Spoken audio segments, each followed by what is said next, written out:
আজকে দিনটা শেষ করব কবি অনুত্তম বিশ্বাসকে নিয়ে।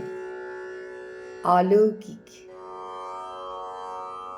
দুজন সাঁতার না জানা ডুবন্ত মানুষ তলিয়ে যেতে যেতে হঠাৎ পরস্পরকে খুঁজে পায় ও পরস্পরকে আঁকড়ে ধরে।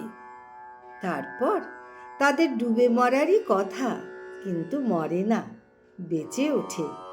আর তাদের শরীর থেকে বিচ্ছুরিত হতে থাকে গোপন অহংকারের নীল লাল আলো। ভালোবাসার সব গল্পই অলৌকিক। কবি অনুত্তম বিশ্বাস।